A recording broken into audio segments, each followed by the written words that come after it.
Nice to see you. Can you tell me, when did all of this begin for you?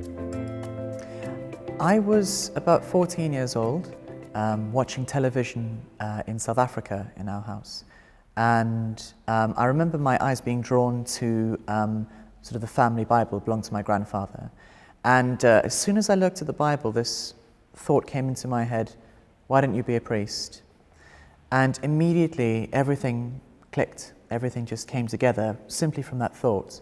Up until that time, I wanted to be a football player and a Formula One driver, but there was something about that that made incredible sense. Everything just clicked with that idea, and it's gripped me ever since. So can you tell me, what was the response of your family and your friends to the news that you felt called to be a priest? My mother was a bit unconvinced, but not unencouraging. My father was very encouraging, but my mother felt that I'll change my mind, in the next few years, and of course I haven't stuck with it. But my friends were not very concerned whilst in South Africa. So can you tell me something about your journey of discernment that's got you to this position now? As soon as we moved back to Wales, the family are from Tregaron, the very first church that we went to on the first Sunday that we were here, the vicar came up to us at the end of the service and said, without two words to me, "You want to be a priest, don't you?" And I said, "Yes, I do." And he said, "Well, you'll have to come and see me then." And I did. And I got in touch with the vocations advisor, and the very first thing he encouraged me to do was to start praying the daily office, which I found very difficult to begin with. But over the years it's becoming easier. It's still quite challenging, but it's becoming a lot easier.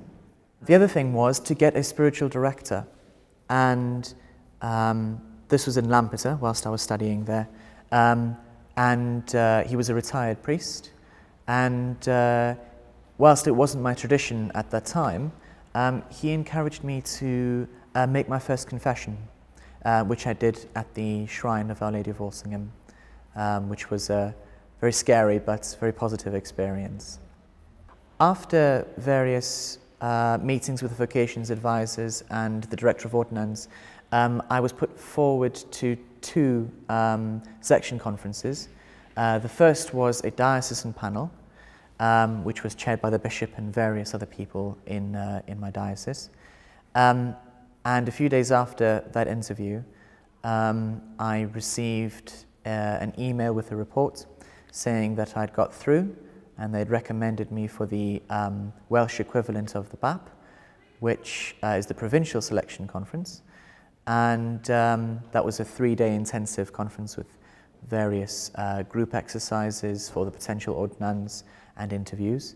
And about 3 weeks after that, which was a very long time to wait, I got an email and a phone call from my director of ordinance saying that they were very happy to recommend me to start training, and that's where I am now. So tell me, what is it actually like being at theological college?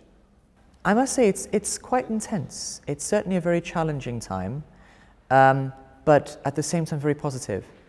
One of the big pluses for me is the people that I've met, the community across the college, from very high Anglican to very low Anglican. The group dynamic is very positive as well. Academically as well, the MTH program, which has been specifically designed by St Michael's College, is exceptional from my experience so far. Very challenging, but very engaging. The material that I'm reading and trying to critique is very eye-opening. And also it's engaging with my personal great interest is philosophical theology, systematic theology. And there really is a huge scope to tailor-make your degree in the direction that you want to take it. What are your hopes for the future? Something that has come up in my studies actually is really gripped me, and it's only starting to make sense the more I reflect about it. But it's this idea of living out the gospel.